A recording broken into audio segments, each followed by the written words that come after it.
Hello, I'm back in my thinking field for the first time in quite a while actually. The seasons have changed. Last time I was here, I think it was before Easter. The crop is growing. The summer solstice is almost upon us. I'm going to be doing a video on that. I just wanted to talk to you briefly about what is occurring esoterically a little bit. Big changes as well, big changes for me. I mean, I've been going through experiences through the spring. I mean, a lot of you will have been going through changes, whether they're, new relationships, jobs, those kind of things. All that stuff has been happening to us all. We're heading into the period now where we, as we move towards the pagan date of Litha, which means the sun stands still, the summer solstice, which is all about fire ceremonies on one level, fire and water actually, and it relates to this kind of point from my research with my books. I know I talk about Orion a lot and I've written about it, but it relates to this re-emergence of Orion, and it's actually more to do with the birth of the Oak King, and one half of a dual or a duality, a twin.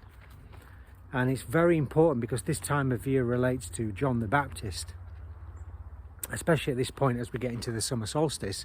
It's meant to be the alleged date of birth for John the Baptist, and I'm not going to go into the physical side of things because what do we really know? We don't know anything at all apart from what we've read in scripture and other documents. Saying that, there's meant to be the head of John the Baptist in France, a relic. Like the relics I've talked about in other videos, like Thomas Becket's finger and King Arthur's grave and all those kind of things. But more esoterically speaking, John the Baptist is the point of which the sun will return. It's more to do with that. It's more to do with other things that relate to the rising of Orion above the ecliptic. The crops are now starting to show. All these things are to do with the pagan ceremonies. There's also another side to it which relates to the cathedral builders. And John the Baptist was revered by the Templars. I've mentioned this in other videos, more than the figure that they called Jesus. And this relates to the setting in stone, the manifestation of the light. And I've been to some interesting places over the years. I was in Scotland recently. I was at Roslin Chapel, and I was amazed, as I remember it, to see how these books of stone were not only telling you a story, a narrative, they were also a resonance, an energy that relates to this light, this information. This idea of this wheel of light as well, in terms of the pagan wheel. But more than that, they're actually almost vehicles for light. So John the Baptist relates to the cathedral builders. There was other cults around that as well in the ancient world that relates to the cult of the ox. And again, we're into the Pleiadian stuff and the bull, and that relates to the opposition and duality of Orion. And I've mentioned that in my books, as you'll see for those people who've read it. So there's also the sun's movement, which relates to this. The sun's movement on the horizon, or the Horus in the Egyptian sense. So we're entering into this phase now where the sun will reach its point of stillness. You're going to also have this feeling of a new energy, which leads to the hottest days, or the dog days, eventually in July, the Syrian days. And I've noticed myself how, especially in recent weeks, how becoming more innocent in your thoughts and how your energy is looked at is really important.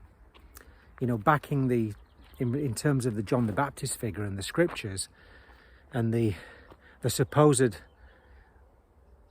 not offspring, but lineage that came from John the Baptist. Apparently there was a lineage in some scriptures, especially the Mandean texts that relate to the figure Pital and the prophet Mani, and you can look those things up. And the Seths, Knights of Seth, I should say, that were also meant to be this lineage, just branches of secret societies. They all had one thing in common, which was this preservation of the light. Now, you know, as I've said in other videos, what is the light? Is the light something that is within us? I believe it is. Is it external to us? There is a light that is external to us, but the power within us is much more powerful than the external light. So this time that we're in, especially around the summer solstice, it's good to remember this, because we're not meant to be extinguishing that light. We're meant to be projecting it, expanding it, you know, into this other world where we're from, this original connection, you know, to spirit. Yeah, the Mandaeans, that were an almost kind of a Gnostic group that were nurtured in Iraq, in that region, in Syria. They believed that they were descendants of John the Baptist, or John the Apostle in some ways. And it was this group that were talking about the light of the world in the scriptures, this idea of this light that was within us also being in everything that exists. And it's fascinating for me anyway, because I've always been interested in this subject.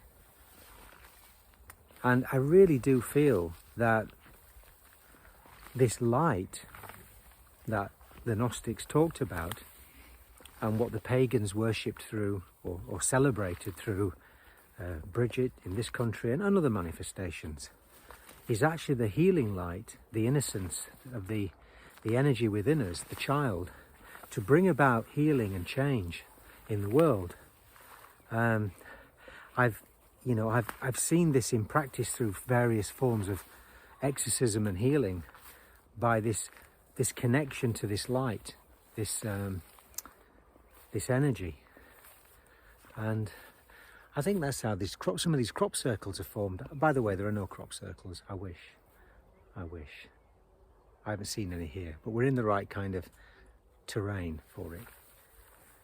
And the more I think about this period now, in June, mid-June leading through to the end of June, we are facing some big changes. I mean, I personally have gone through some big changes. I say not big changes, but gone through a lot this year. People that know me, there's been a lot of change in my life, especially moving location. And I've also been aware that to make some kind of significant change for us as beings of light, as human beings, as human, woman, we're going to have to work with this light. We're going to have to work with this energy within us more closely. We might have to lose our distractions even more, and we all have them. The material world is not really important. Neither is the financial world, because all of these things are what hold us in bondage and chains to a system which has no love for the human soul and spirit. Why would it? Why would it? Because all we see every day, or what we can experience if we were immersed in this shadow world, this matrix, the shadow of the light in that sense, is lots of pain and stress and suffering, a lack of love. All those things are really ours. They are things that we have within us. And I'm not preaching to anybody, by the way, because you all know this stuff. I'm just thinking out loud. How are we going to change this world? How are we going to deal with the coming issues, not least around the jabbing and all the other stuff? How are we going to deal with this? Because there is lots more to come, as you know. There's an imminent financial collapse, I'm sure. there's always a possibility of war.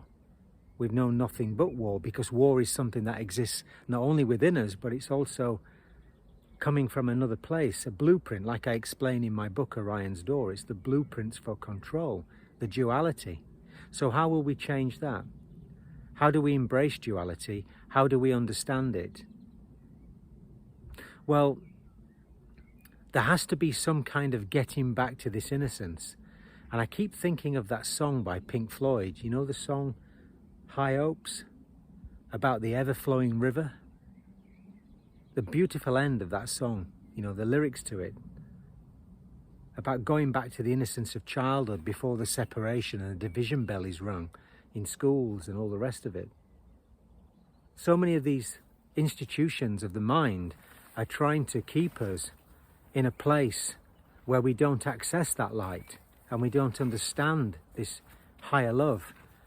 And when I say a higher love, I mean, I'm talking about a genuine unconditional love you might have for everybody or one person. It doesn't matter really, it's still love. But how many times do we love and other things get in the way? How many times does that happen in our world? So yeah, it's about going back to our childhood in many ways. I've gone back to my childhood. This field and these fields I used to play as a kid. I mean, I've physically gone back. I haven't, but you know what I mean. But the changes I've embraced and the things I've thought about, and my art, for those people that love my art and have told me so over the years, I mean, I apologise. I haven't made many new pieces of work. It's been a stagnant period for me in some ways. I've been doing other things, like writing. And, you know, it's finding that connection to the light again that makes you feel like you have something to do in that way. We all have something to do. We all have things that we need to be working on all the time. And so the celebration of the land at this time is really important, I feel. There is this need for us to reconnect with the land at sacred sites, be in small groups. You can call it energy work if you like, you know, whatever you want to call it, but that's important to be able to feel that we are part of this living light that runs through us and runs through everything in creation. And that's really, for me, why I'm here. I feel that strongly. That purpose is about being true to yourself, being true to others as best you can. Accepting your mistakes, realizing some things don't work out, and still loving no matter what. And don't be frightened of change. I'll reveal some change to you now. I've had a new haircut, folks. So the locks have gone. The lion is still here, but the locks have gone for now. And I embrace this new period with all my heart. With every chemtrail they spray at us, everything, doesn't matter, we embrace it. And I love you all. See you on the other side.